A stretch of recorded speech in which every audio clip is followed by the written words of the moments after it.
에스라가 종교개혁을 시도하는 가운데서 그렇게 해서 이방 여인을 아내로 삼은 이런 이스라엘 백성들에게서 말하자면 강제 이혼을 시키듯이 그렇게 나눠놓는 그런 일까지도 종교개혁의 일환으로 시도를 하는 일이 벌어집니다. 한 번 빗나가게 되면, 한 번 영적으로 침체하게 되면, 영성을 잃게 되면, 믿음에서 실족하게 되면, 시험에 들게 되면 그런 지경에 늪에 빠지게 됩니다.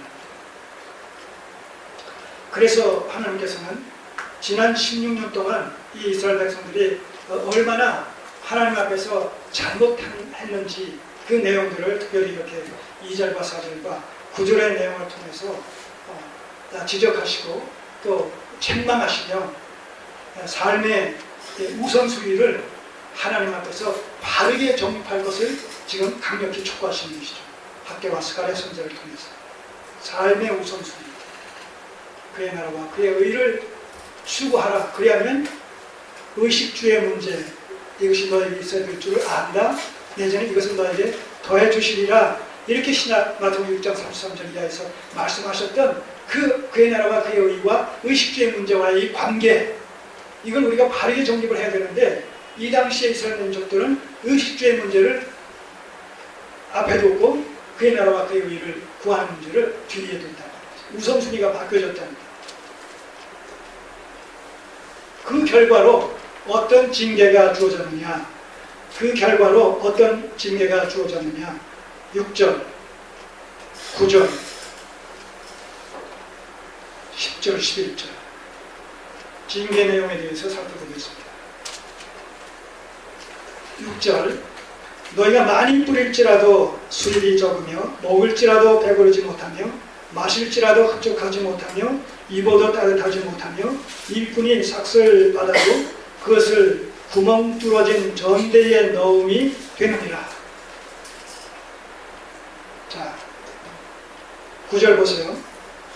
너희가 많은 것을 바랐으나 도리어 적었고 너희가 그것을 집으로 가져갔으나 내가 불어버렸느니라.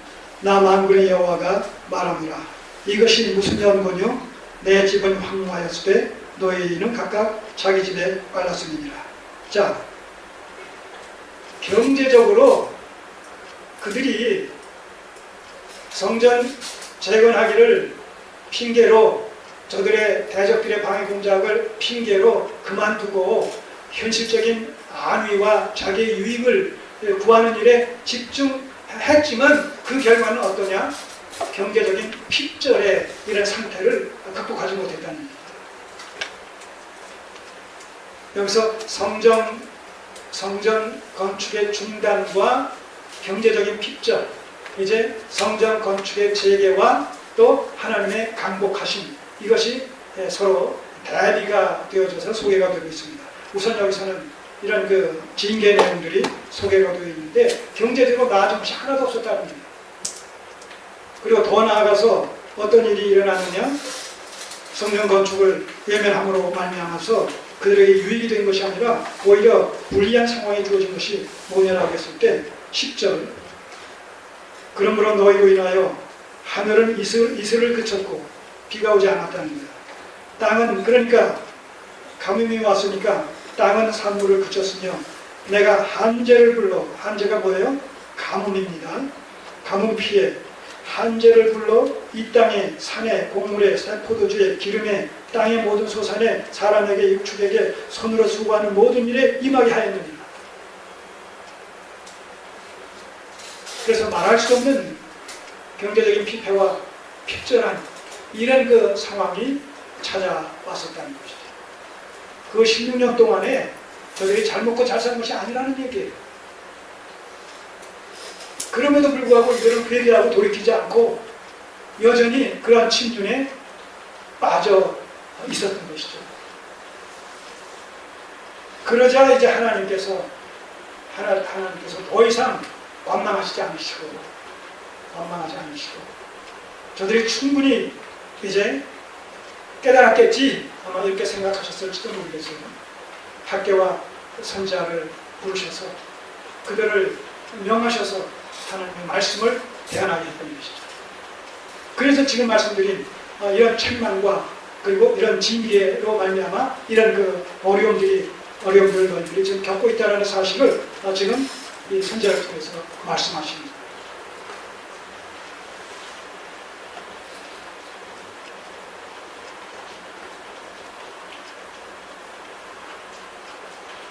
이제 세 번째로 소망의 메시지입니다. 소망의 메시지.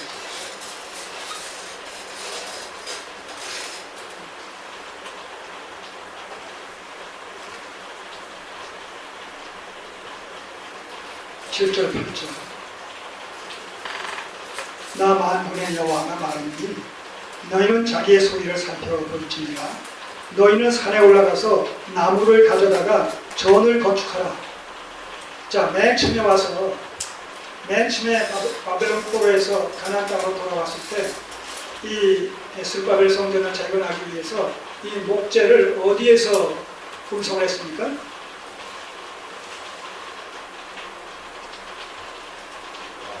네? 어디에서 운송했어요?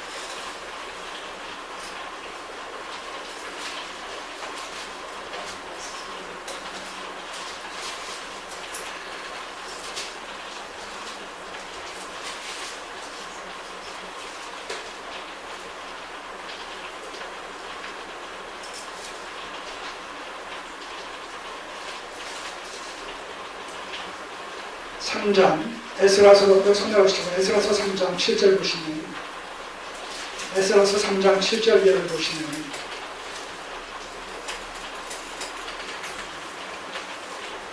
이에 석수와 목수에게 돈을 주고 또 시돈 사람과 두로 사람에게 먹을 것과 마실 것과 기름을 주고, 왜냐하면 거기에는 농산물이 부족했기 때문에 주고, 바사왕 고레스의 조소대로 백향목을 레바논에서 요파 해변까지 순하게 하였더라. 자, 시돈과 두로에서 백향목을 순했다. 뗏목으로 이렇게 운반해서 백향목을 수입해서 물물 교환해서 그렇게 성전 제목으로 사용했단 말이죠. 자, 그렇게 했지만 그 일이 계속 진행되지 못했던 것이죠. 성전 중단으로 말미암아. 그런데 이 학개 선지자에게는 하나님께서 뭐라고 말씀하시냐면 너희는 산에 올라가서 나무를 가져다가 전을 건축하라. 그리하면 내가 그로 인하여 기뻐하고 또 영광을 얻으리라. 두로와 시돈에서 물물 교환을 해가지고 수입해오는 그런 백향목이라는 아주 제일 가는 그런 제목으로 내 성전을 짓지 않아도 좋다는 거예요. 여기 있는 나무를 지으라 하는 얘기예요. 이 얘기는 뭐냐면 성전의 중요성이라는 것은 외적인 화려함이 있는 것이 아니다. 그 내적인 진리성과 진정성이 있는 것이다. 이걸 얘기하는 거예요.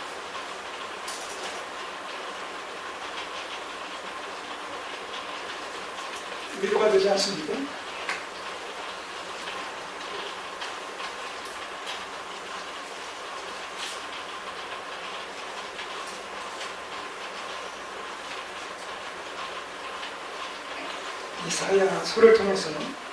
이사야를 통해서 하나님께서 이스라엘 백성들의 형식적인 신앙을 책망하시지 않습니까? 이사야서 1장을 통해서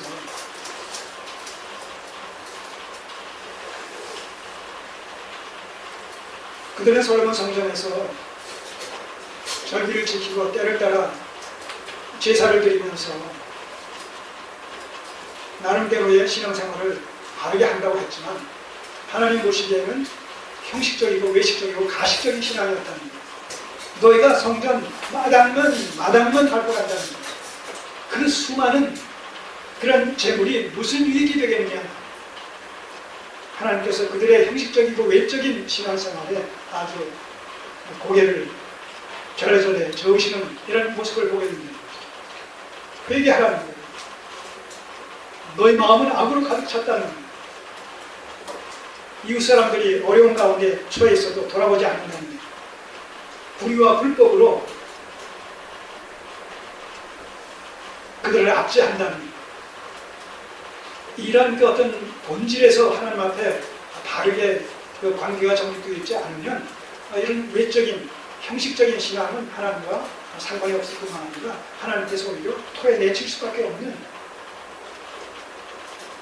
그런 불법적인 신앙으로 간주될 수밖에 없다는 것이죠. 자, 그런 의미에서 너희는 산에 올라가서 나무를 가져다가 레바논의 백향목이 아니라도 좋다. 그 중심이 중요한 것이다. 본질을 추구하는 것이 중요한 것이다. 그리하면 내가 그로 인하여 별볼일 없는 그런 제목으로 성전을 지었다 손 칠지라도 하나님께서 그것을 기뻐하시고 그리고 영광을 얻게 되실 것이다. 영광을 얻으리라. 이렇게 말씀하시는 거죠. 오늘 우리가 하나님을 어떻게 섬겨야 될 것인가, 우리의 신앙의 정체성이 어떻게 표출되어야 될 것인가, 정립되어야 될 것인가, 이런 사실에 대해서 우리가 교훈을 받을 수가 있죠. 자, 그런가 하면 2장 19절을 보세요. 밖에서 2장 18절 19절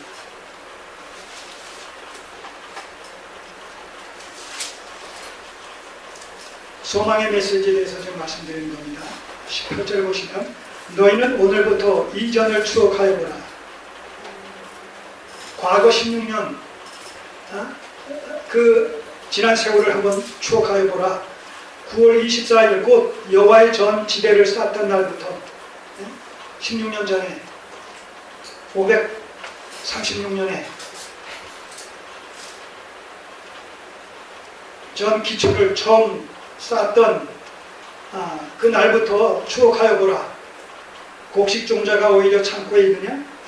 지금 말씀드렸죠. 경제적인 픽절이 그동안 쭉 16년 동안 지속되어 왔다는 말씀을 우리가 살펴보지 않았습니까? 1장에서.